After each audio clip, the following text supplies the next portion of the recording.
आज की क्लास में फाइनल अकाउंट में जो क्वेश्चन मैंने पिकअप किया आपके लिए वो आपके सामने है, इलस्ट्रेशन नंबर 9। और देखिए क्या चाहिए, आप भी सवाल देखिए पहले ढंग से। इलस्ट्रेशन नंबर 9, फाइनल अकाउंट की खास बात क्या होती है कि एक बार सवाल को पहले तसल्ली से पढ़िए आप। From the following trial balances of Selina prepare trading and profit and loss account for the year ending 31 March 2017। ठीक है जी। And balance sheet on that date after taking to consideration the adjustment given at the end. Purchase and sales, wages, capital, national insurance. National insurance में कुछ adjustment होगा। Carriage inwards, carriage outwards, lighting, rent rates, stock, cash in hand, discount, building, debtors, creditors, furniture and dividend. इसका second part देखिए क्या कहता है।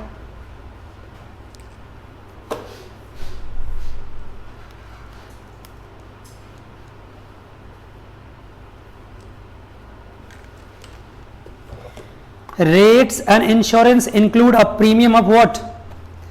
300 per annum up to 30th September 2017. Rates and insurance बात करेंगे इसके बारे में। National insurance 150 owing to the nature of employment, sales and trial balance। एक एक करके बात होगी इसके बारे में, आप एडजस्टमेंट पढ़ लीजिए। ठीक है, तो मैं तो कहूँगा कि आप एडजस्टमेंट पढ़िए और ज़्यादा टाइम मत लगाइए, क्योंकि एडजस्टमेंट का ट्रीटमेंट भी करना है। तो स्टार्ट कीजिए अब। सबसे पहले आप फॉर्मेट बनाइए ट्रेडिंग अकाउंट का, then profit and loss account का, and then what, balance sheet का। तो मैं यहाँ पे पहले क्या बनाता हूँ, trading account,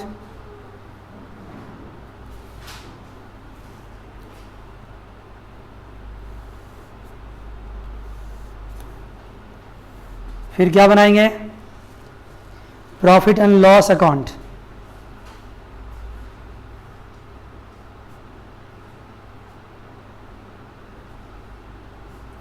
trading account and then profit and loss account.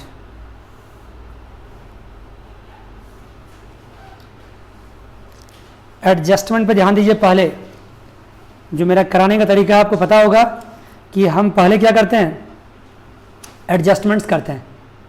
आपने जो सीख रखा है पहले कि आप ट्रायल बैलेंस के अंदर के आइटम्स को पहले ट्रांसफ़र करो, वैसा हम नहीं सिखाते हैं। पहले क्या करेंगे हम, एडजस्टमेंट्स। तो पहला एडजस्टमेंट देखिए क्या लिखा हुआ है, rates and insurance include premium of 300 per annum paid up to 30th September. बताइए रेट्स एंड इंश्योरेंस है कितना आपके पास? रेट्स एंड इंश्योरेंस 400 दे रखा है।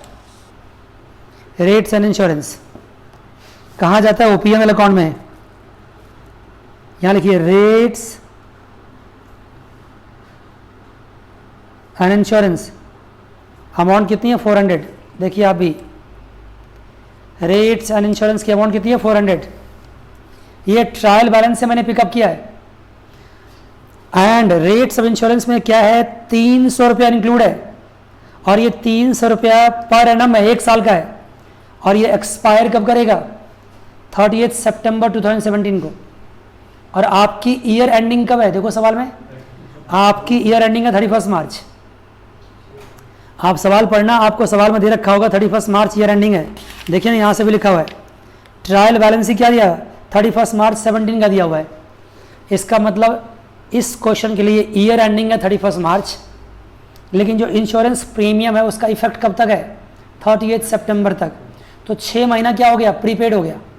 अप्रैल से लेकर सितंबर तक कितने मंथ होते हैं, 6 मंथ्स, और 6 मंथ्स क्या होगा, ये प्रीपेड।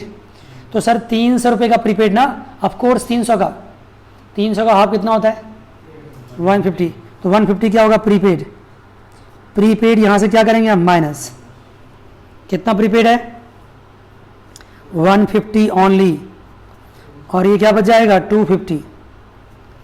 सर प्रीपेड यहाँ से माइनस करके क्या करोगे, प्रीपेड बिजनेस का एसेट होता है, करंट एसेट्स, ट्रायल बैलेंस में करंट एसेट्स में जाएगा।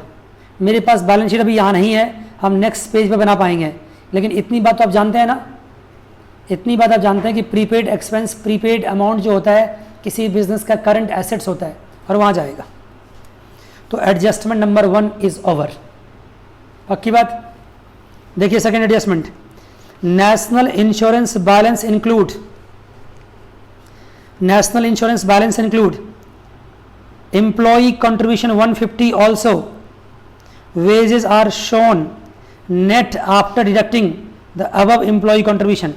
इसको समझाने में मुझे बहुत वक्त लगेगा, सुनिए। नेशनल इंश्योरेंस क्या होता है? एक इंश्योरेंस का स्कीम है।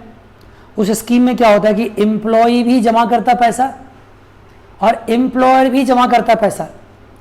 एम्प्लॉयर जमा करता है एम्प्लॉई के बिहाफ पे। ये नेशनल इंश्योरेंस अल्टीमेटली किसके फायदे के लिए है? एम्प्लॉई के फायदे के लिए। लेकिन एम्प्लॉय को फायदा तब पहुंचेगा जब उसमें क्या होगा? कंट्रीब्यूशन। जब उसमें क्या होगा? कंट्रीब्यूशन।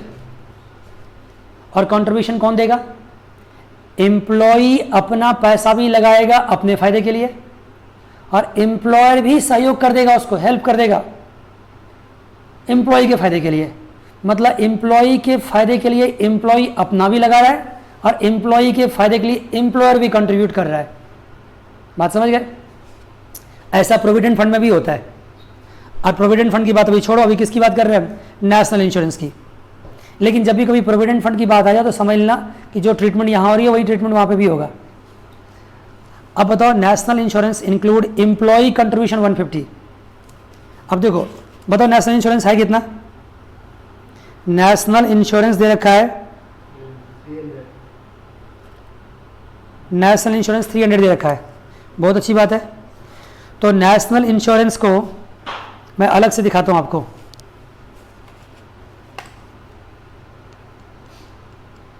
यहां लिखता हूं 300 नेशनल इंश्योरेंस है। इसमें 150 किसने कंट्रीब्यूट किया है? एम्प्लॉय ने। डबल ई का मतलब होता है एम्प्लॉय। तो ऑफ कोर्स 150 किसने कंट्रीब्यूट किया? एम्प्लॉयर ने। ER का मतलब होता है एम्प्लॉयर। 150 एम्प्लॉय ने कंट्रीब्यूट किया और 150 एम्प्लॉयर ने कंट्रीब्यूट किया। मान के बच्चों? कहोगे सर आपको कैसे पता? एम्प्लॉयर का कंट्रीब्यूशन तो दिया नहीं है। ये बात आप जान लीजिए, जितना एम्प्लॉय कंट्रीब्यूट करता है उतना ही एम्प्लॉयर भी कंट्रीब्यूट करता है। ये रूल है, फिक्स है ये रूल। तो एम्प्लॉय ने 150 कंट्रीब्यूट किया तो एम्प्लॉयर ने भी कितना किया है? 150 कंट्रीब्यूट किया। अब बताओ, हम P&L अकाउंट किसके पॉइंट ऑफ व्यू से बना रहे हैं? एम्प्लॉयर के पॉइंट ऑफ व्यू से कि एम्प्लॉय के पॉइंट ऑफ व्यू से? एम्प्लॉयर। एम्प्लॉयर मतलब बिजनेसमैन। बिजनेसमैन अपना प्रॉफिट एंड लॉस बनाता है। तो बिजनेसमैन अपने प्रॉफिट एंड लॉस अकाउंट में कौन सा खर्चा दिखाएगा? जो उसका खुद का हुआ है। और इसमें खुद का खर्चा कौन है उसका? 300 है क्या? नहीं, 300 उसका खर्चा नहीं है। 300 उसका खर्चा क्यों नहीं है? 300 में तो 150 किसने कंट्रीब्यूट किया है? एम्प्लॉय ने कंट्रीब्यूट किया। तो उसने अपने पॉकेट से क्या लगाया? 150। तो ये उसका एक्सपेंडिचर है। इसको उसका एक्सपेंडिचर मान सकते हैं। कहोगे सर कैसा एक्सपेंडिचर?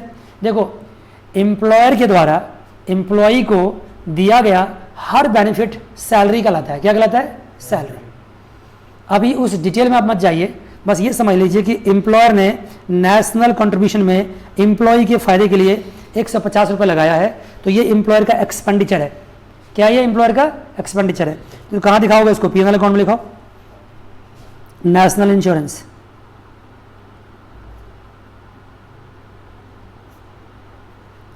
अगर मैं आपके भरोसे छोड़ देता तो आप यहां क्या दिखा देते? 300 रुपीज। आप ट्रायल बैलेंस से उठाते, सीधे यहां पुट कर देते। आपका क्या जाता उसमें? कहते एग्जाम में मेरा सब कुछ सही है, जबकि गलत थे आप, क्योंकि उसमें से 150 ही ट्रांसफर करेंगे यहाँ पे आप। मान गए बच्चों? ठीक है। तो सर इस 150 का क्या होगा? बताता हूं क्या होगा। इसका अगला सेंटेंस पढ़िए, क्या लिखा हुआ है? Wages are shown net after deducting the above employ contribution. अब आपको जानना पड़ेगा वेज कितना, बताओ। एम्प्लॉय को वेज कितना दे रखा है ट्रायल बैलेंस में? 900। ठीक है सर, लेकिन ये नेट का क्या मतलब है? देखो, जब नेशनल इंश्योरेंस में जमा करने की बात आई तो एम्प्लॉयर ने एम्प्लॉय से कहा मैं ये नोशनल, ये आर्टिफिशियल स्टोरी बना रहा हूँ आपको समझाने के लिए।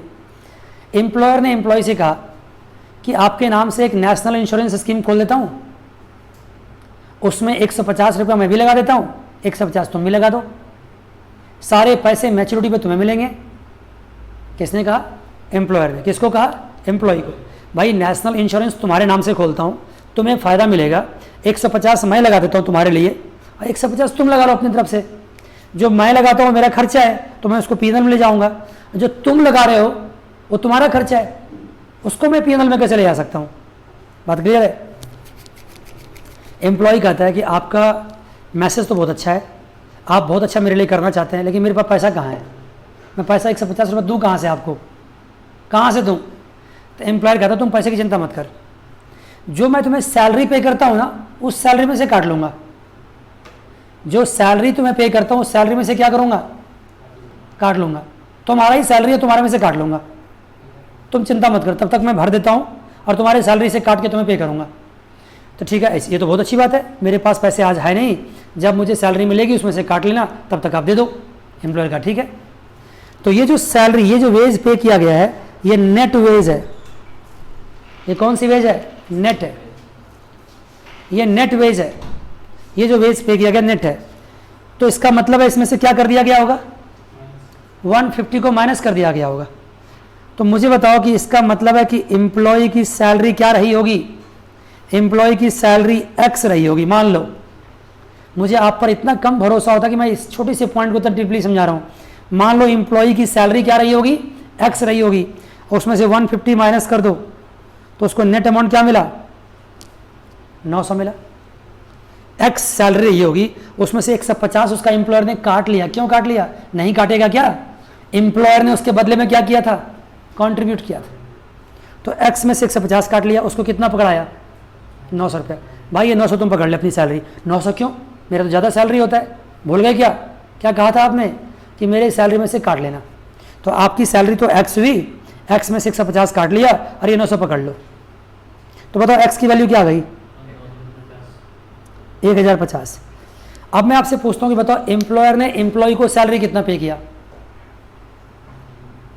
एम्प्लॉयर ने एम्प्लॉय को सैलरी कितना पे किया? 900 या 1050? माय गॉड, एम्प्लॉयर ने एम्प्लॉय को सैलरी कितना पे किया? 1050 पे किया। 900 तो हिसाब किताब। अब ये बताओ, सारा तुम सैलरी अपना एडवांस में खा लो तो लास्ट में तुम्हें जीरो मिलेगा, तो क्या एम्प्लॉयर ने तुम्हें जीरो पे किया? अगर तुम एडवांस कटवा लोगे तो तुम कटवा लो। अल्टीमेटली एम्प्लॉयर ने आपको कितना सैलरी पे किया? 1050 सैलरी पे किया। एम्प्लॉयर ने आपको 1050 सैलरी पे किया। मैं बार बार क्यों बोल रहा हूं? क्योंकि एम्प्लॉयर के लिए सैलरी क्या एक्सपेंडिचर है, और एम्प्लॉयर कहां दिखाएगा इसको? पीएनएल में। यहां पे कहां दिखाएगा? ट्रेडिंग में, क्योंकि बात किसकी हो रही है? वेज की। वेज कहां जाता है? ट्रेडिंग में। तो ट्रेडिंग में कितना दिखाएगा? 1050 दिखाएगा, 900 नहीं दिखाएगा, क्योंकि सही मायने में उसने एम्प्लॉय को 1050 की सैलरी दी है, उसमें से 150 काट लिया है, क्योंकि उसके बदले में उसने जमा किया था। तो उसके हाथ में कैश कितना पकड़ाया है? 900 रुपया, लेकिन सैलरी ड्यू कितनी हुई थी? 1050। तो वेजेस यहाँ ट्रेडिंग में कितना दिखाओगे आप? यहाँ दिखाओगे 1050। लिखिए ट्रेडिंग में क्या लिखाओगे? 1050। कैसे सर? तो यहाँ लिखो वेजेस, वेजेस ऊपर लिख दिया मैंने, लिखो यहाँ वेजेस 900 है, उसमें क्या प्लस कर दोगे? 150। 150 प्लस कर दोगे। कहोगे सर क्यों प्लस किया? क्योंकि नेट दिया हुआ था। नेट मतलब हुआ कि 150 पहले से माइनस था, अब यहाँ 150 प्लस कर दिए, तो इसकी सैलरी कितनी बनती है? 1050 बनती है। अब नहीं बोल सकता हूँ, अगर आपको समझना हो तो फिर से रिपीट कर लो आप। ठीक है बच्चे, यहाँ तक क्लियर होगी बातें? देखिए थर्ड एडजस्टमेंट पे आइए। थर्ड एडजस्टमेंट है, owing to the nature of employment some employee are housed in the building of the business, the rental value of which is 500 per annum. अब देखो कितनी अच्छी स्टोरी है। स्टोरी सुनना। मान लो कि आप अपने एम्प्लॉयर के पास जाते हो और उसे कहते हो कि सर जी ऐसा है कि मेरे पास तो आपके ऑफिस के आसपास में घर नहीं है, मुझे बहुत दूर से आना पड़ता है, 100 किलोमीटर से आना पड़ता है, मेरा टाइम ही बर्बाद हो जाता है। तो मुझे ऐसा करो, अपने घर के आसपास, अपने ऑफिस के आसपास घर दे दो, ठीक है ना। एम्प्लॉयर कहता है ठीक है ले लो, लेकिन याद रखना जो घर मैं तुम्हें दे रहा हूँ उस घर को अगर मार्केट में किसी और को दूं तो मुझे कितना रेंट रिसीव होगा? 500 की 500 की रेंट रिसीव होगा। और मैं तुम्हें दे रहा हूं तो तुम तो मुझे रेंट दोगे नहीं। तो ये जान लो कि तुम्हें एक तरह से मैंने फैसिलिटी दिया है।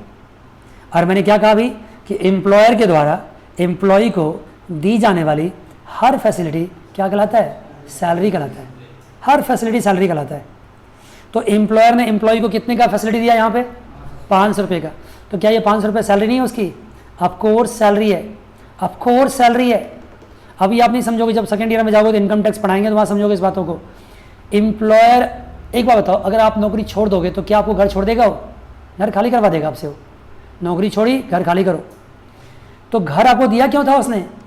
नौकरी के लिए, काम के लिए। तो काम के लिए दी जाने वाली हर चीज़ क्या कहलाती है? सैलरी। सैलरी का मतलब आप समझते हैं कि कैश में मिलना चाहिए, सिर्फ कैश में तो गलत है, इन काइंड में मिल सकता है। तो इन काइंड में क्या मिला उसको? 500 रुपये सैलरी मिला। तो ये 500 रुपये भी क्या होगा? यहाँ पे प्लस हो जाएगा।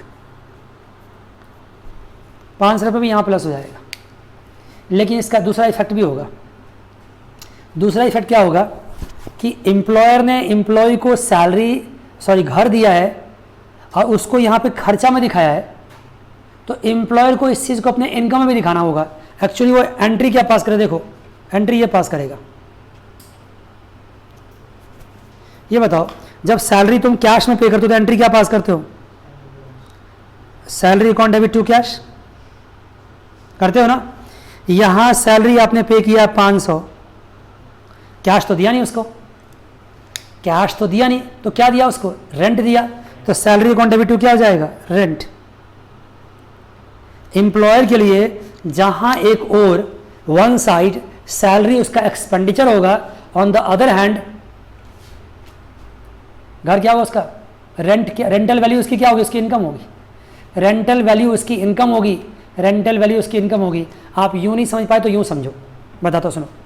मान लो कि एम्प्लॉयर ने एम्प्लॉय को घर रहने के लिए नहीं दिया, घर तुमको दे दिया, किसी और को दे दिया, और तुमसे क्या किया उसने? 500 रुपये रेंट चार्ज किया। 500 रुपये क्या किया? रेंट चार्ज किया। इसको यूं समझो, इसके बाद तो कुछ पॉइंट बचेगा ही नहीं। तो तुमसे अगर रेंट चार्ज किया तो क्या एंट्री पास करेगा वो? Cash account debit to what? Rent account. कितना अमाउंट हो गया? 500 एंड 500। अब मान लो ये 500 रुपया एम्प्लॉयर ने एम्प्लॉय को पकड़ा दिया कि लो जी भाई लो 500 रुपये लो, घर ढूंढ लो अपने लिए, खुद से किराए पे घर ढूंढ के रह जाओ। ये 500 रुपये उसको पकड़ा दिया रेंट के तौर पे। तो मैंने क्या कहा कि एम्प्लॉयर अगर एम्प्लॉय को कुछ भी देता तो वो क्या कहलाता है? सैलरी। तो उसकी एंट्री क्या हो जाएगी? Salary to cash. यहाँ कितनी होगी? 500 एंड 500। देखा, दो इसे बांट दिया समझाने के लिए आपको। अब ये कैश डेबिट है और कैश क्रेडिट है, इसको काट दो तो एंट्री क्या बचती है? एंट्री बचती है salary account debit to rent. अब आई समझ में? एक सेंटेंस को समझाने में 5 मिनट लगा दिया आपने, कोई फर्क नहीं पड़ता। मैं मानता हूँ आपके लिए नई चीज़ है ये, मैं मानता हूँ इस बात को कि नई चीज़ है। तो अल्टीमेटली क्या हो गया? Salary account debit to rent. तो आपने सैलरी को या तो दिखा दिया, लेकिन रेंट कहाँ दिखाना पड़ेगा? रेंट को आपको इनकम में भी दिखाना पड़ेगा, P&L अकाउंट में। यहाँ दिखाएंगे रेंट। रेंट दिखाएंगे, कितनी रेंट है? Rental value of the building given to employ ना, ऑक्यूपाइड बाय एम्प्लॉय। कितना? 500 रुपया।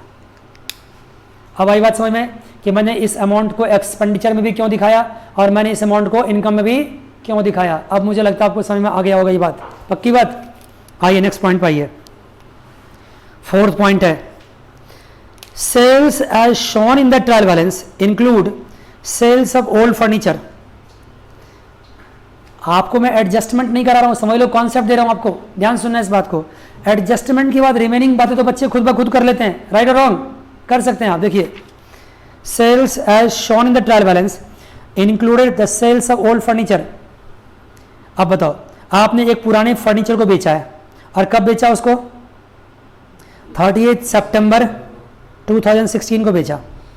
मतलब आपके इस साल के शुरू होने के 6 महीने बाद, इस साल के शुरू होने के 6 महीने बाद आपने क्या किया, एक फर्नीचर बेच दिया। मान गए बच्चों यहाँ तक? ओल्ड फर्नीचर, बहुत अच्छी बात है। और उस ओल्ड फर्नीचर को बेच के कितना पैसा मिला आपको? 200 रुपये मिला, 200 मिला। और आपने गलती क्या करी, उस 200 रुपये को सेल्स में इंक्लूड कर दिया। बहुत बड़ी ब्लंडर की है। सेल्स में क्या इंक्लूड होता है? सिर्फ सेल्स में सिर्फ गुड्स सोल्ड इंक्लूड होता है। Furniture sold, machinery sold, scrap sold, this sold, that sold, वो सेल्स में इंक्लूड नहीं होता है। तो ठीक है सर, कोई बात नहीं, गलती हो गई तो सुधार कर लेंगे। क्या सुधार होगा? देखो ये सेल्स है ना, यहाँ लिखो सेल्स। बताओ ट्रायल बैलेंस में कितना सेल्स है, ढूंढ के लाओ। 7,40,000, उसमें से माइनस क्या कर दो,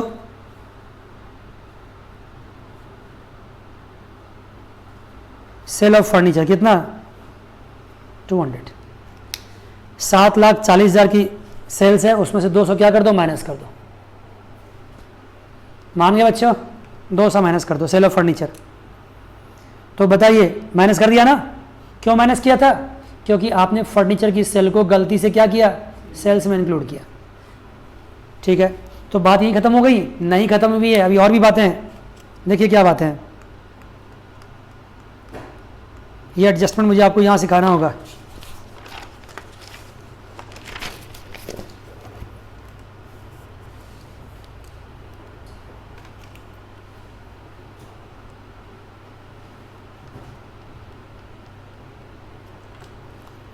देखो क्या बात है, एक टाइम लाइन बना लो आप, एक टाइम लाइन बनाओ। और यहां देखो ये क्या था, 1,4,16 था, और उसने कब सेल किया उसको,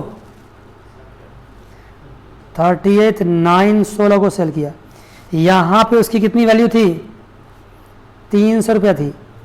मैं कैसे बोल सकता हूं ये बात? मैं नहीं बोल रहा हूं, सवाल में लिखा हुआ देखो ना, book value of this furniture was 300 at the commencement. इस समय शुरुआत में उसकी वैल्यू कितनी थी, 300 थी। और इस पे डिप्रेशन कितना चार्ज हो रहे थे, डिप्रेशन कितना चार्ज हो रहे थे, 20% पर एनम। तो 20% पर एनम पूरे साल का, तो 6 महीने का डिप्रेशन कितना होगा, 10%। तो माइनस कर दो 10%, कितना डिप्रेशन होगा, 30। इसका मतलब इसकी आज कितनी बुक वैल्यू हो गई, 270। मज़ा आ गया। कितनी बुक वैल्यू होगी इसकी, 270। और इसकी सेल वैल्यू कितनी है, 200 है। तो बताओ ना, 70 रुपीज़ का क्या हो गया आपको, लॉस हो गया। Loss on sale of old furniture. Old furniture को बेच के कितने का लॉस हो गया आपको, 70 रुपये लॉस हो गया। क्या इस 70 रुपये को ही दिखाओगे? नहीं, आप कोर्स दिखाएंगे।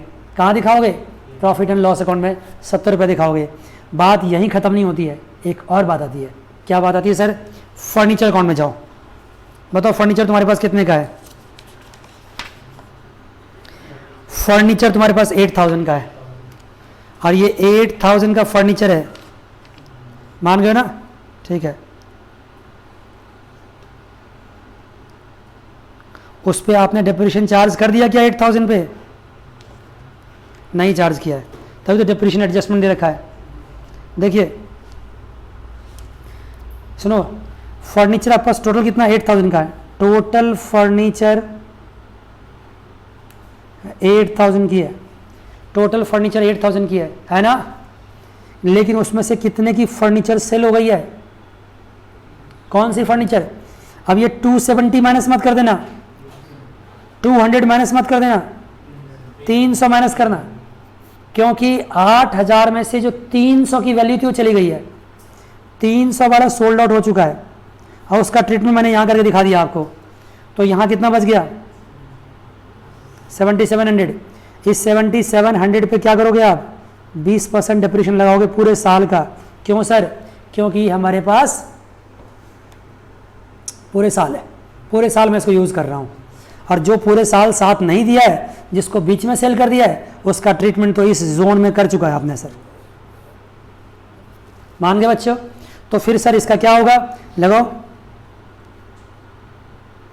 कितना होगा, 1 लाख, सॉरी 1 लाख, क्या हो गया मुझे, लाख से नीचे बात नहीं हो रही है क्या, कितना हो गया देखो, 1540।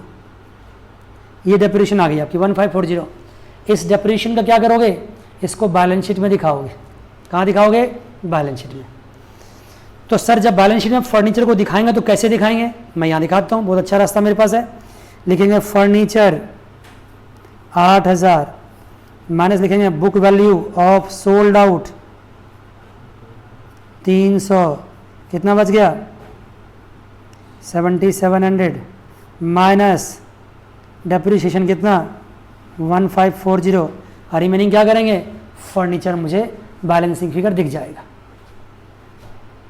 इसके बाद जो दिखेगा वो मेरी बैलेंसिंग फिगर होगी। कितना दिखेगा बताओ, पार्डन 6160 ये बैलेंस दिख गया आपका। ये ऐसा आप कहाँ करेंगे, बैलेंस शीट में करेंगे। आइए बच्चों नेक्स्ट, दूसरी बात, ये तो बैलेंस शीट में कर ही लिया, लेकिन पीएनएल अकाउंट में क्या क्या दिखाओगे ये भी देखना बहुत जरूरी है, बहुत जरूरी है। पीएनएल अकाउंट में सबसे पहले क्या दिखाओगे, सर सबसे पहले तो दिखाएंगे लॉस जो मुझे हुआ है, loss on sale of furniture, कितने का लॉस हुआ था 70 रुपीज़ का। उसके बाद सर दिखाएंगे डेप्रिसिएशन, बता सकते हो डेप्रिसिएशन कितना हुआ फर्नीचर पे 1540, डेप्रिसिएशन तो इतना ही हुआ है, कितनी गलत बात है। अब +30 भी होगा कि 6 महीने का डेप्रिसिएशन उसका भी था, 6 महीने का डेप्रिसिएशन उस 300 पे भी था, तो वो भी तो डेप्रिसिएशन होगा। तो 1540 + 30 कितना हो गया, ये किसकी बात है, सिर्फ फर्नीचर की बात भी है, तो फर्नीचर डेप्रिसिएशन हो गया 1570। लेकिन आपको डेप्रिसिएशन और भी निकालने पड़ेंगे, किसके ऊपर, बिल्डिंग के ऊपर। किसके ऊपर डेप्रिसिएशन निकालने पड़ेंगे, बिल्डिंग के ऊपर। तो देखो ना बिल्डिंग पे कितना डेप्रिसिएशन है, ये साथ साथ भी दिखा सकते हैं आप, 2 डेप्रिसिएशन फर्नीचर का और बिल्डिंग का साथ साथ भी दिखा सकते हैं। बता सकते हो बिल्डिंग की कितनी वैल्यू है, बिल्डिंग की वैल्यू आपको 30,000 और 30,000 का 5% कितना होगा 6000, 600 होगा, 6000, 6000 डेप्रिसिएशन लगा दिया, बहुत अच्छी बात है भाई। तो कुल मिला के डेप्रिसिएशन कितना हो गया,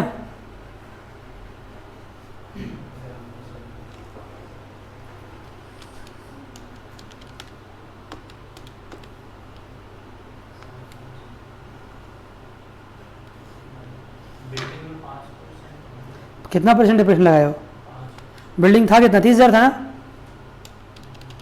30,000 था ना, मल्टीप्लाई 5% 1500 हो रहा है।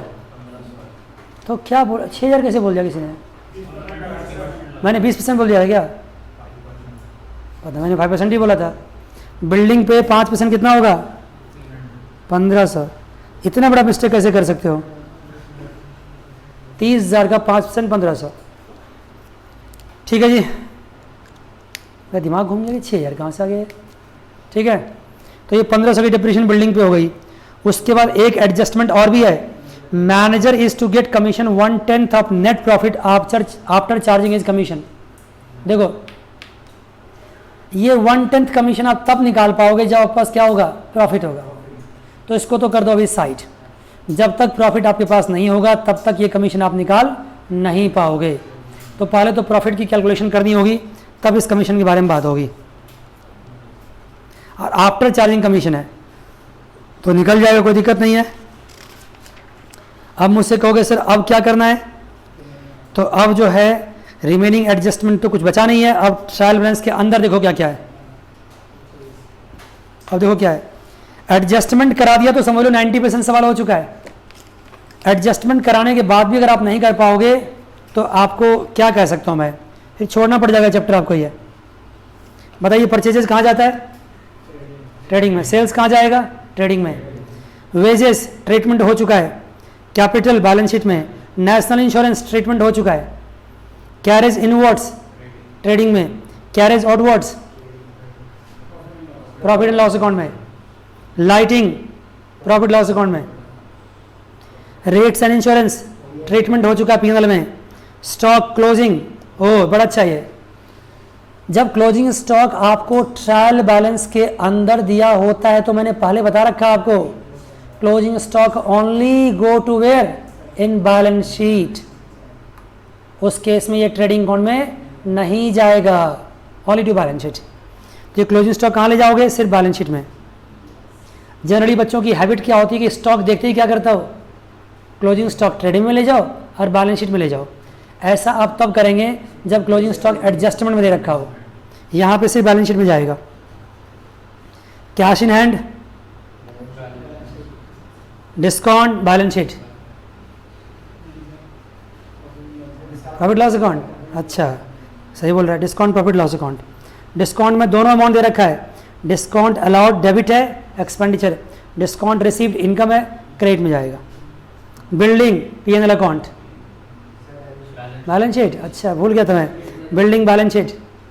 मैं देख रहा हूँ ध्यान कहाँ आपका, सब कुछ में सारे ला रहे हैं आप लोग। बिल्डिंग बैलेंस शीट, ट्रीटमेंट हो चुका है, डेप्रिसिएशन माइनस कर देना। Debtors and creditors, balance sheet. Debtors liability side में एंड क्रेडिटर्स एसेट साइड में। उल्टा बोल दिया, अच्छा ठीक है। डेटर्स एसेट में, क्रेडिटर्स लायबिलिटी में। Furniture balance sheet. डिविडेंड, ये डिविडेंड आपको मिला है, आपकी इनकम है, शेयर्स पे डिविडेंड मिलते हैं, आपने कहीं इन्वेस्ट कर रखा होगा, ये कहाँ जाएगा? प्रॉफिट लॉस अकाउंट में, इनकम साइड में जाएगा। देखिए इतनी सी बात अब आप कर पाओगे। एडजस्टमेंट तो आपको समझा ही दिया हूँ मैं आपको, इसके बाद ये सवाल आप कर लेंगे। अगर मुझे कहोगे इसके आगे करवाओ तो कुछ नहीं करवाओगे, सिर्फ टाइम वेस्ट करवाओगे अपने आप, सिर्फ उतरवाओगे मुझसे सवाल को। आइए फिर भी एक बार मैं आपको दिखा देता हूँ, बुक में भी समझाता हूँ आपको क्या चाहिए। देखिए बच्चे आपके साथ बात हो चुकी है सब कुछ, मुझे पता होता है कि किसको क्या समझाना चाहिए।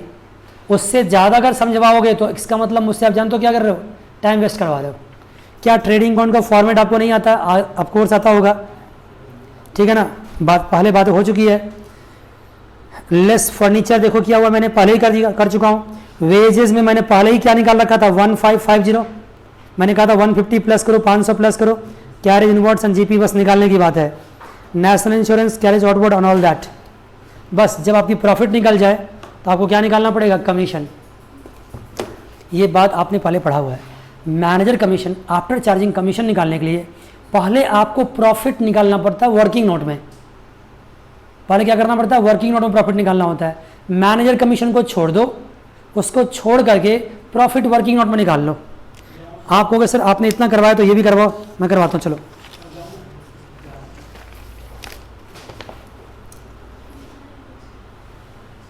देखिए बच्चों, मैनेजर कमीशन की बात, वैसे आप जानते हैं इन चीज़ों को, आपके सामने है। देखो अगर मैं प्रॉफिट साइड में देखता हूँ तो मेरे पास कितना अमाउंट आ रहा है, देखना।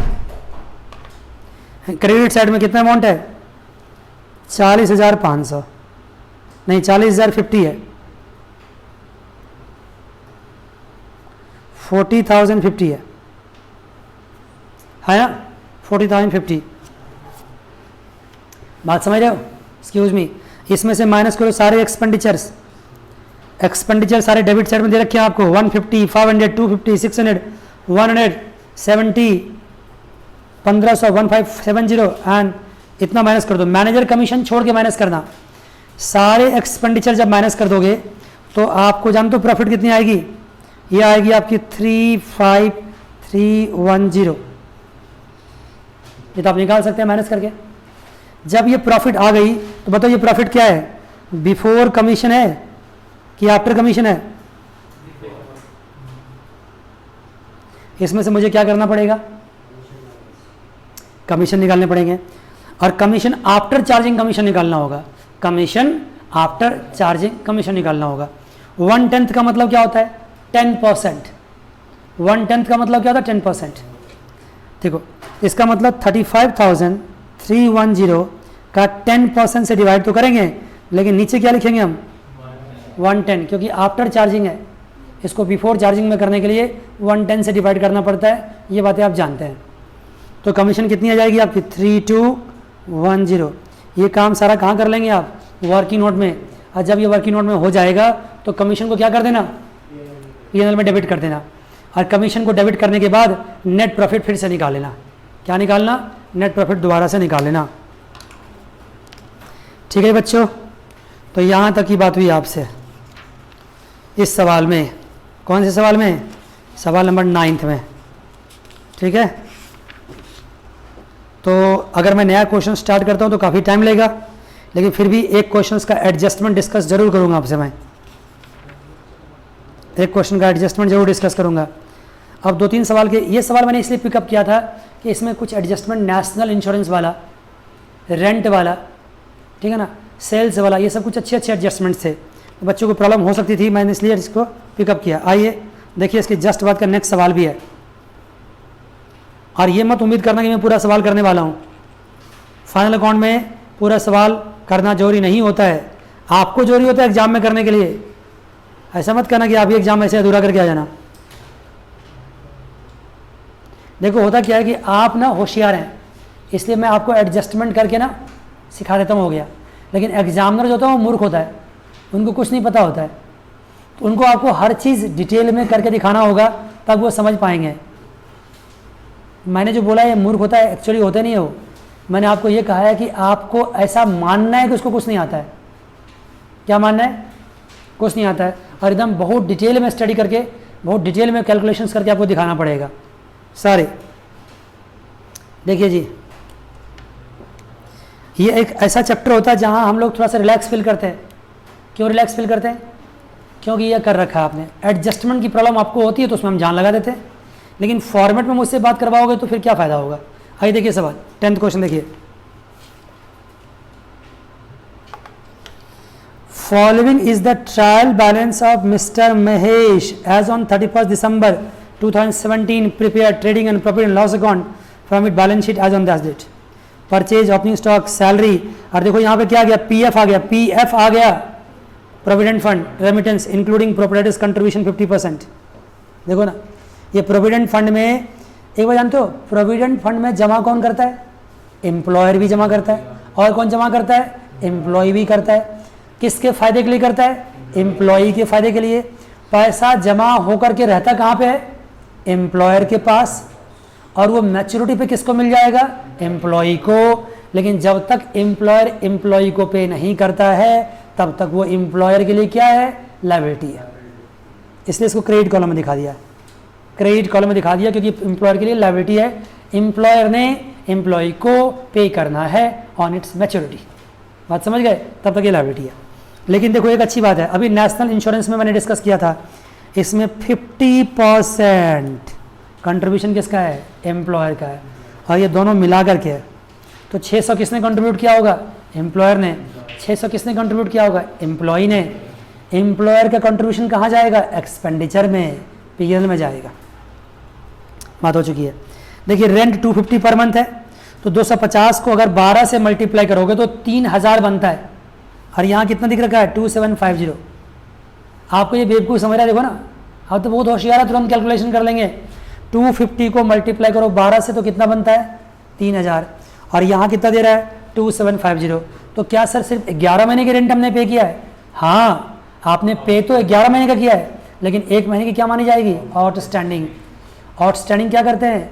पीएनएल अकाउंट में भी प्लस कर देंगे और लायबिलिटी में भी दिखा देंगे। उसके बाद machinery, wages, furniture, fitting, electricity, trade and all that, interest and loan. Loan 10% है। देखो ये देखो, ये हिडन एडजस्टमेंट होता है हमेशा एक सवाल में। आप ऐसे ही, आपके सामने क्वेश्चंस रहेंगे और मेरे लेक्चर को सुनेंगे, फटाफट होगा सवाल आपसे। देखिए यहाँ पे आपको लोन कितना दिख रहा है? 10,000। 10,000 का 10% क्या होता है? 1000, मतलब 1000 होता है ना। तो 1000 में से इंटरेस्ट आपको कितना मिल चुका है? देखो ना, 900। इसका मतलब क्या हुआ कि 100 रुपया क्या है?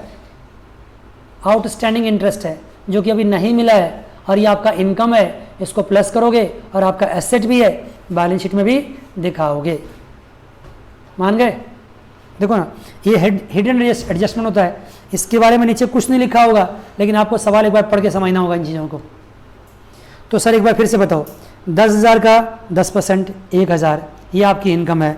उसमें से इंटरेस्ट आपको, आई एम सॉरी, इनकम में बोल दिया ना, अच्छा क्या मैं रिपीट कर दिया, आई एम एक्सट्रीमली सॉरी। ये लोन आपने किसी से लिया है, लोन लिया है तो इंटरेस्ट क्या होता है? पे होता है। लोन लिया है तो इंटरेस्ट क्या होता है, पे होता है। तो आपको कितना इंटरेस्ट पे करना चाहिए था, 1000, आपने कितना इंटरेस्ट पे किया है, 900, तो 100 रुपीज़ क्या हो जाएगी आपकी आउटस्टैंडिंग इंटरेस्ट, और ये क्या हो जाएगी लायबिलिटी। जो मैंने पहले बोला था वो जस्ट उल्टा बोल दिया था उसका, ठीक है जी। तो 100 रुपीज़ को लायबिलिटी में दिखा दो, दिखा रखा होगा उसने, और 1000 रुपये आपका इंटरेस्ट का खर्चा हो जाएगा। Creditors, capital, drawing, cash and all that. नीचे का एडजस्टमेंट देखिए, on 1/1/2017 machinery worth 5000 was sold for 4000। बड़ा अच्छा एडजस्टमेंट है, मैं डिस्कस करूंगा इसको। 5000 की मशीनरी है, उसको आपने 4000 में क्या कर दिया, बेच दिया। And credit to machinery account, बहुत अच्छा किया, सिर्फ 4000 क्रेडिट किया है, जबकि कितना क्रेडिट करना चाहिए था, 5000। भाई मशीनरी अगर 5000 की चली गई तो 5000 क्रेडिट करना चाहिए था आपको। वेट करो वेट करो। Wages include 1000 paid for machinery erection charges. Machinery को इरेक्ट करने के लिए कोई चार्ज लगाते हैं तो मशीनरी की कॉस्ट में क्या करते हैं, उसको प्लस कर देते हैं। तो ये मशीनरी की कॉस्ट में ही प्लस हो जाएगा, और मशीनरी की कॉस्ट में प्लस होगा तो वेजेस से क्या होगा, माइनस होगा। वेजेस से माइनस, और मशीनरी कॉस्ट में क्या करेंगे, इसको प्लस करेंगे, ठीक है ना। तो एडजस्टमेंट पढ़ लीजिए एक बार, और मैं फिर आपको इसको कराता हूँ अभी, ठीक है बच्चे। देख लीजिए एडजस्टमेंट आपके सामने है, एक बार मैं समझाऊँ फिर मैं कराऊँ, टाइम वेस्टेज है तो मैं जल्दी जल्दी करा ही देता हूँ एडजस्टमेंट आपको।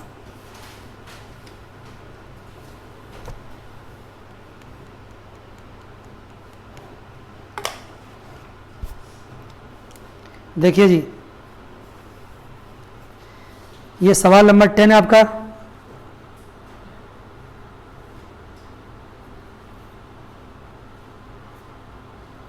पेज नंबर क्या है, 11.66।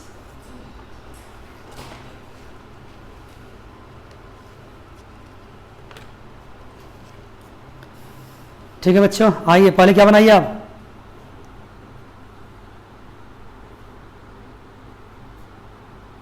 Trading account.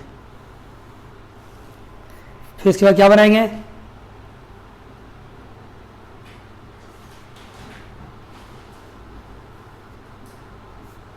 अब जानते हैं मेरा कंसंट्रेशन किस पे रहने वाला है, एडजस्टमेंट्स। देखिए एडजस्टमेंट्स, पहला एडजस्टमेंट, मशीनरी वर्थ 5000 सोल्ड 4000। तो बताओ कि आपने 1000 का क्या किया, इसके बारे में लिखा नहीं तो पूरे मुझे दूसरा एडजस्टमेंट, तीसरा एडजस्टमेंट, पूरा सवाल जब पढ़ेंगे ना तब ये पहला ट्रीटमेंट हम करेंगे। पहले सेकेंड एडजस्टमेंट से स्टार्ट करो। वेजेस, जितना वेजेस यहाँ पे होगा, कितना वेजेस है बताओ, वेजेस दे रखा है कितना आपको, 3000। उसमें जो इरेक्शन चार्जेज है वो क्या कर दो, माइनस कर दो। इरेक्शन चार्जेस कितनी है, पार्डन 1000, ये वजह से माइनस हो जाएंगे। और क्या होगा सर, ये बैलेंस शीट में मशीनरी में प्लस हो जाएगा, बैलेंस शीट में मशीनरी में क्या होगा, प्लस हो जाएगा। तीसरा adjustment, purchases include cost of moped scooter 5000। अब कितनी गलत बात है ये, परचेज हालांकि ऊपर होना चाहिए था, मैं नीचे लिख देता हूँ, कोई बात नहीं, कोई फ़र्क नहीं पड़ेगा, आप परचेज को ऊपर लिखना। मोपेड स्कूटर समझते हैं, स्कूटर, स्कूटर तो आपका एसेट है। परचेज में क्या इंक्लूड होता है, सिर्फ गुड्स परचेज इंक्लूड होता है, परचेज में सिर्फ गुड्स परचेज इंक्लूड होता है। ये जो मोपेड परचेज है ये परचेज में नहीं आता है, ये तो एसेट है आपका। तो क्या कर दो यहाँ से माइनस, कितना माइनस कर दोगे, 5000। पहले बताओ परचेज है कितना आपका, 1,80,000।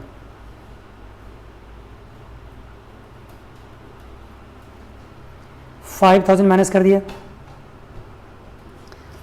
Proprietor has taken goods costing 1000 for which no entry has been made. और प्रोपराइटर ने अगर गुड्स ले लिया है तो वो क्या कहलाएगा, ड्राइंग्स। कितना, 1000। भाई गुड्स गया प्रोपराइटर के हैंड में तो ये भी क्या होगा, परचेज से माइनस, ये भी क्या होगा, परचेज से माइनस। और साथ साथ ये बैलेंस शीट में कैपिटल से भी क्या हो जाएगा, माइनस। बैलेंस शीट में सामने दिखा नहीं पा रहा हूँ, लेकिन आप देखना बैलेंस शीट में कैपिटल से भी माइनस होगा, क्योंकि ड्राइंग्स हो गई है। इसकी एंट्री क्या पास होगी, आप जानते हैं इसकी एंट्री क्या होगी, ड्राइंग्स टू परचेज।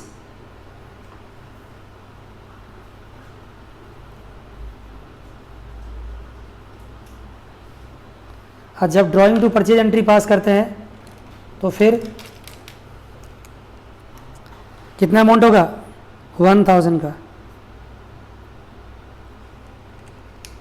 तो फिर क्या करेंगे इसको,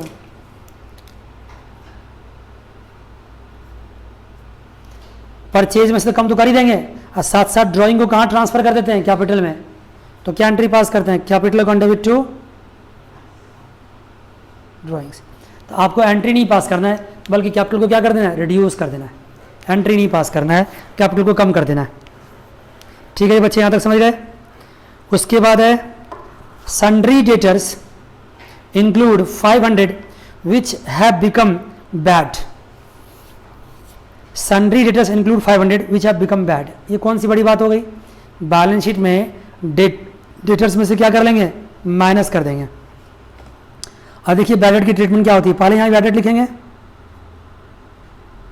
फिर इसमें क्या प्लस करेंगे, फर्दर बैडेड।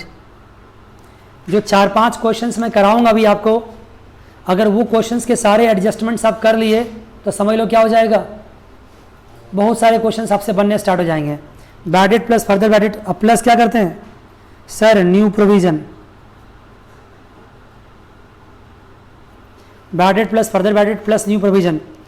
तो बताओ ना बैडेड है कितना, ये तो ट्रायल बैलेंस बताएगा, क्या अंदर कोई बैडेड है, नहीं है सर, छोड़ दीजिए। फर्दर बैडेड कितना है, 500 है, ले लीजिए। अब बात आई न्यू प्रोविजंस की, तो न्यू प्रोविजंस कितना बनाना है, 10%। न्यू प्रोविजंस कितना बनाना है, 10%। 10% के बारे में बात बाद में होगी। देखिए, क्योंकि मैं आपको बता दूं कि न्यू प्रोविजंस कभी भी आप पहले मत बनाना। क्यों, क्योंकि न्यू प्रोविजंस किस पे बनता है, डेटर्स के फिगर पे बनता है, और डेटर्स में से बहुत कुछ आपको माइनस करने के लिए क्या हो सकता है सवाल में। तो डेटर्स की फाइनल फिगर निकालना, उसके बाद प्रोविजन तैयार करना। बताइए डेटर्स है कितना आपके पास, डेटर्स कितना है, डेटर्स देखो तो दे रखा है आपको 10,500। अब मैं देखता हूं इसमें से फर्दर बैडेड तो माइनस होगा ही होगा, वो तो बैलेंस शीट में माइनस करते ही करते हैं। फर्दर बैडेड को बैलेंस शीट में माइनस तो करेंगे ही, इसमें से कुछ और भी माइनस हो सकता है, ये कौन बताएगा, एडजस्टमेंट्स। तो मुझे वेट करना पड़ेगा। देखिए सवाल क्या कहता है, electricity outstanding is 50। Electricity outstanding का मतलब है जो इलेक्ट्रिसिटी बिल आपका 550 दिख रहा है, देखो ना इलेक्ट्रिसिटी कितना दिख रहा है,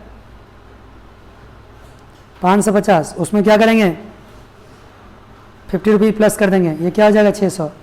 और ये 50 रुपीज़ कहाँ जाएगी, आपकी लायबिलिटी में भी जाएगी। 50 रुपीज़ आपकी लायबिलिटी में भी जाएगी। Goods costing 5,000 were destroyed by fire and insurance claim receive 4,000। देखो ये अच्छा हुआ कि लॉस ऑफ फायर की ट्रीटमेंट पूछ लिया गया। जब लॉस बाय फायर होता है तो या तो उसको परचेज से माइनस कर देते हैं, अगर माइनस करने का मन ना करे तो इसको यहां भी दिखा सकते हैं, इधर बाय लॉस बाय फायर कितना अमाउंट है, 5,000। पूरा 5,000 यहां दिखाएंगे आप, पूरा 5,000 यहां दिखा सकते हैं या परचेज से माइनस कर सकते हैं। क्योंकि लॉस अगर हो गई तो गुड्स तो आपके पास है नहीं, गुड्स तो उतना चला गया आपके पास से, तो गुड्स में से माइनस कर दो। यहाँ करोगे तो भी माइनस होगा, यहाँ नहीं करोगे तो यहाँ करोगे तो भी माइनस होगा। अगर आप दोनों जगह कर दोगे तो भी ठीक है, लेकिन मेरा नाम मत लगाना सिर्फ कि मैंने सिखाया ऐसा करने के लिए आपको। मतलब मैं क्या सिखा सकता हूँ सिर्फ आपको कि एक ही जगह करना, या यहाँ तो माइनस करना या फिर यहाँ दिखाना। बात समझ गए। लेकिन बात यहीं ख़त्म नहीं हुई है, ये लॉस ऑफ फायर आपका नीचे भी आएगा। मैं यहाँ दिखाता हूँ पर मैं आपको, ये P&L अकाउंट मान के कर रहा हूँ। To loss by fire,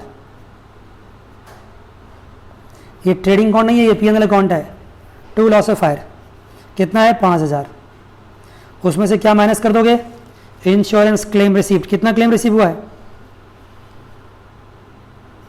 claim received कितना, 4000। तो सही मायने में आपका लॉस कितने का हुआ है, 1000 का। सही मायने में आपका लॉस कितने का हुआ है, 1000 का। सही मायने में आपका लॉस कितने का हुआ है, 1000 का। इंश्योरेंस क्लेम को यहाँ से माइनस भी कर सकते हैं, नहीं मन करे तो यहाँ भी दिखा सकते हैं, यहाँ इनकम साइड में भी, ठीक है ना, इनकम साइड में भी दिखा सकते हैं। तो ये बात होगी बच्चों आपसे। उसके बाद है प्रोवाइड डेप्रीशिएशन 10% ऑन मशीनरी, ठीक है, फर्नीचर एंड मोपेड स्कूटर दिखा देंगे। प्रोवाइड डेप्रीशिएशन 5% ऑन बिल्डिंग, बहुत अच्छी बात है। क्लोजिंग स्टॉक 12000, यहाँ पे क्लोजिंग स्टॉक कहाँ दे रखा है सर, यहाँ पे तो क्लोजिंग स्टॉक एडजस्टमेंट में दे रखा है, तो यहाँ का क्लोजिंग स्टॉक कहाँ जाएगा, ट्रेडिंग में भी जाएगा और बैलेंस शीट में भी जाएगा, दोनों जगह जाएगा। अब एक एडजस्टमेंट आपका बच गया, वो एडजस्टमेंट क्या है कि machinery worth 5000 sold for 4000 credited to machinery account and credited to machinery account. अब बताओ मशीनरी को सेल करने पे आपको लॉस कितने का हुआ है, 1000 का, तो उसको तो P&L दिखाओगे ना, लॉस हुआ तो यहां दिखाओगे to loss on sale of machinery 1000 यहां पे दिखाओगे। लेकिन बात इतनी सी नहीं है, एक छोटी सी बात और भी है, और वो क्या है कि एक्चुअल मायने में आपकी मशीनरी कितने से कम हो गई है, मशीनरी आपकी कितने से कम हो गई है, 5000 से, लेकिन मशीनरी में कितना कम दिखाया गया, सिर्फ 4000। तो 1000 से मशीनरी को और कम करेंगे। आप नहीं समझे तो मैं एंट्री पास करके सिखाता हूं। देखो जब मशीनरी बेचते तो एंट्री क्या पास होती है सर, बैंक ऑन डेबिट, ठीक है ना, loss on sale of machinery debit to what, machinery account. यहाँ कितना होना चाहिए 5000, यहाँ कितना होना चाहिए 1000, यहाँ कितना होना चाहिए 4000। इसका मतलब है कि लॉस में जाना चाहिए 1000 जो कि चला गया, बैंक में जाना चाहिए 4000 जो कि चला गया, लेकिन मशीनरी कितने से कम होना चाहिए 5000 से, और कितने से कम किया इसने, तो 1000 से और कम कर देंगे। और वो 1000 किसके नाम से कम करेंगे, loss on sale of machinery के नाम से कम करेंगे। ठीक है जी सर, यहाँ तक की बातें आपको समझ में आ गई होगी, देखते हो ना, सारे एडजस्टमेंट करवा दिए। उसके बाद प्रोविडेंट फंड के बारे में जहाँ तक सवाल है, मैंने क्या कहा, ये देखो प्रोविडेंट फंड के बारे में भी समझ लो। देखो प्रोविडेंट फंड में एम्प्लॉयर ने कितना कंट्रीब्यूट किया है 600 रुपया, एम्प्लॉय ने कितना कंट्रीब्यूट किया है 600 रुपया, और जो एम्प्लॉयर का कंट्रीब्यूशन होता है वो एम्प्लॉयर का खर्चा भी होता है ना। तो बताइए एक बार मुझे देख के बताओ कि सैलरी कितना पे हुआ है इस सवाल में। ये बड़ा इंपॉर्टेंट पॉइंट था जो छूट रहा था लेकिन बच गया। कितना सैलरी पे हुआ है, देखो सैलरी 6600 रुपीज़ सैलरी पे हुई है। इसके पीछे कहीं नेट नहीं लगा हुआ। नेट समझ तो क्या, नेट मतलब होता है कि प्रोविडेंट फंड का पैसा काट लिया होगा, कुछ किया होगा, ऐसा नहीं। इसका मतलब है कि ये 6600 अमाउंट पूरा ग्रॉस अमाउंट है, पूरा क्या है, ग्रॉस अमाउंट है। कहीं भी सवाल में ये लिखा नहीं है कि ये salary after deducting all these things है, ऐसा नहीं है। ये कौन सा अमाउंट है, ये ग्रॉस अमाउंट है, मान गए। तो इसका मतलब है सैलरी है 6600, लेकिन सैलरी उसको मिला कैसे है, देखो ना 6600 में ये बात है कि उसको 5400 तो उसको कैश मिला है। 5400 क्या मिला होगा, उसको कैश मिला होगा। 600 उसका कंट्रीब्यूशन काट लिया गया होगा। कौन सा कंट्रीब्यूशन, जो एम्प्लॉयर ने एम्प्लॉय के बिहाफ पे किया है वो काट लिया होगा। और 600 रुपया, और ये 600 कौन, जो एम्प्लॉयर ने एम्प्लॉय को अपने तरफ से दिया है। तो जब एम्प्लॉयर एम्प्लॉय को अपने तरफ से देता है तो वो भी क्या कहलाता है, सैलरी कहलाता है। वो भी क्या कहलाता है, सैलरी। बात नहीं समझ गए, नहीं समझे, चलिए कोई बात नहीं। मैं आपको यहाँ पे ना, ये क्रेडिट साइड है लेकिन मैं फिर भी आपको एडजस्टमेंट करके यहाँ सिखाता हूँ। देखो पूरी कहानी सिखाता हूँ, देखो क्या कहानी है। हुआ ये होगा कि बंदे की सैलरी कितनी रही होगी, बंदे की सैलरी, बहुत अच्छी बात है, इन्होंने याद दिला दिया मुझे। बंदे की सैलरी एक्स रही होगी, ठीक है ना। लेकिन बंदे को एक्स सैलरी में से कितना पे किया गया होगा, उनसे 600 रुपया काट लिया गया होगा, तो उसको कितना पे किया गया होगा, उसको उसके बाद जो बचेगा, अब x की वैल्यू यहाँ मान तो ली हो तुम, लेकिन मुझे पता है कि x की वैल्यू दे रखी है, कितनी रखी है, और उसमें से 600 माइनस कर दो, ठीक है ना, तो कितना बचता है, ये बचता है 6000 बचता है। तो उसका हिसाब किताब एम्प्लॉयर ने ऐसे किया होगा कि देखो भाई तुम्हारा सैलरी बनता है 6600, उसमें से तुम्हारा मैं 600 रुपये काट रहा हूँ। क्यों काट रहा हूँ, क्योंकि तुम्हारा पैसा काट के मैंने प्रोविडेंट फंड में लगाया है, तो तुम्हें कितना दूंगा मैं 6000, लेकिन 6000 भी मैं नहीं दूंगा क्योंकि 600 रुपया मैंने क्या किया, तुम्हें प्रोविडेंट फंड के तौर पे दे दिया है। 600 रुपया मैंने तुम्हारे प्रोविडेंट फंड में कंट्रीब्यूट कर दिया है, 600 रुपया मैंने तुम्हारे प्रोविडेंट फंड में कंट्रीब्यूट किया अपने पॉकेट से, और मैं जो कुछ भी तुम्हें दूंगा वो तुम्हारे लिए क्या होगा, सैलरी होगा, ठीक है ना। तो ये तुम लोग कितना कैश पकड़ो, 5400, 5600 रुपये तुम कैश पकड़ो, मतलब सैलरी तुम्हारी कितनी बनी है, सैलरी बनी तुम्हारी 6000।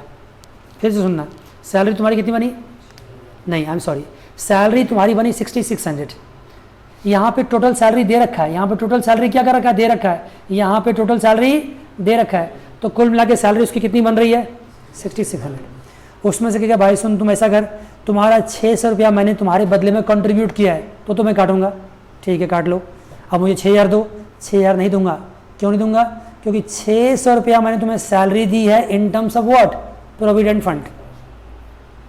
600 रुपये मैंने सैलरी दी तुम्हें in terms of what, provident fund, तो अल्टीमेटली कैश में तुम्हें क्या पकड़ाऊंगा, 5400 पकड़ाऊंगा, कैश में तुम्हें 5400 पकड़ाऊंगा। समझ गए, समझ गए तो बहुत अच्छी बात है, नहीं तो एक लास्ट कोशिश और करता हूँ उल्टा चल करके। देखिए क्या उल्टा ये है कि मैं आपको ये समझाता हूँ, मान लीजिए एक बार फिर समझ लीजिए, कोशिश की समझने का। एम्प्लॉयर एम्प्लॉय को 5400 रुपये पकड़ाता है, एम्प्लॉय बोलता है क्यों जी 5400 रुपये क्यों, पता चिंता मत करो, 54 से पहले पकड़ लो हाथ में, 600 रुपया तो तुम्हारा मैंने क्या किया, काट करके प्रोविडेंट, तो तुम्हारी सैलरी कितनी होनी चाहिए, 6000। और ये मत समझना कि तुम्हारी सैलरी सिर्फ 6000 है, 600 रुपया मैंने प्रोविडेंट फंड में भी तुम जमा किया है तुम्हारे फायदे के लिए, जो तुम्हें आज नहीं तो कल मिलेगा, तुम्हें आज नहीं तो कल मिलेगा, मैंने किया अपने पॉकेट से किया है, मिलेगा तुम्हें अल्टीमेटली। और एम्प्लॉयर के द्वारा दी जाने वाली हर सुविधाएं क्या कहलाती है, सैलरी कहलाती है। तो अल्टीमेटली 600 वो भी जोड़ो, तो मैंने तुम्हें सैलरी दिया कितना, तुम्हें सैलरी तो 6600 दिया, लेकिन तुम्हें कैश कितना पकड़ाऊंगा, सिर्फ 54, कैश तुम्हें 54 ही पकड़ाऊंगा। तो फिर सैलरी क्यों निकाल रहा हूँ, क्योंकि सैलरी नहीं निकालूंगा तो पीएनएल में डेबिट क्या करूँगा, पीएनएल में डेबिट क्या करूँगा, ठीक है ना। तो पीएनएल में कितना डेबिट करोगे, 6600। इस सवाल में अगर मैं इस पर इतना टाइम इसलिए दे रहा हूँ कि इसमें बच्चे मिस्टेक कर देते हैं, अगर इस सवाल में ऐसा लिखा होता, यहाँ सैलरी 6600 नहीं होता बल्कि सैलरी होता 5400, ब्रैकेट में लिखा होता नेट, तो फिर सैलरी ऐसे निकालते आप 5400 प्लस 600 प्लस 600 कितनी सैलरी होती, 6600। और लायबिलिटी में कितना दिखाते हैं आप प्रोविडेंट फंड को, 1200 रुपया। 1200 रुपये कहाँ जाती है लायबिलिटी में, क्योंकि एम्प्लॉयर ने जो पैसा एम्प्लॉय का काटा है वो भी एम्प्लॉयर के पास जमा है, और एम्प्लॉयर ने जो अपने तरफ से कंट्रीब्यूट किया है वो भी एम्प्लॉयर के पास जमा है, और अल्टीमेटली ये पैसा किसको मिलना है, एम्प्लॉय को। तो जब मिलेगा तब मिलेगा, तब तक ये क्या है, लायबिलिटी है। किसकी लायबिलिटी है, एम्प्लॉयर की लायबिलिटी, एम्प्लॉयर की लायबिलिटी है। तो मैं क्वेश्चन पूछूं आपसे, ठीक है, बताइए जी बच्चों, एम्प्लॉयर ने एम्प्लॉय को कैश में कितना पकड़ाया, 5400। तो क्या जो कैश में पकड़ाया वही सैलरी उसकी है, नहीं है। क्यों, क्योंकि सर 600 रुपये तो काट लिया उसका। क्यों काट लिया, क्योंकि प्रोविडेंट फंड में जमा किया था इसके एम्प्लॉय के बदले में, तो कितनी सैलरी हो गई, 6000। तो क्या 6000 ही सैलरी है, नहीं सर, एक और फायदा दिया है एम्प्लॉयर ने। क्या फायदा दिया है, 600 रुपये अपने तरफ से जमा किया। कहाँ जमा किया है, प्रोविडेंट फंड में, तो सैलरी मिला के कितनी हो गई, 6600 हो गई। समय में तो अच्छी बात है, नहीं तो और भी अच्छी बात है। अब मुझ में इससे ज़्यादा हिम्मत नहीं है, एनफ हो गया, ठीक है बच्चों। तो ये रही आपकी एडजस्टमेंट नंबर कौन सा, ये सवाल नंबर 10 था आपका। ये दोनों सवाल को प्रॉपर तरीके से करके रखना है, प्रॉपर तरीके से, कैजुअल तरीके से नहीं, क्योंकि accounting is subject of presentation also, systematic तरीके से करना है। एडजस्टमेंट मैंने समझा दिया है, ऐसे ही कुछ क्वेश्चंस लेके अगली क्लास में मिलेंगे, अच्छे अच्छे एडजस्टमेंट डिस्कस करेंगे। आज के बस इतना ही, अगली क्लास में फिर मिलेंगे। God bless you all, take care, bye bye and see you.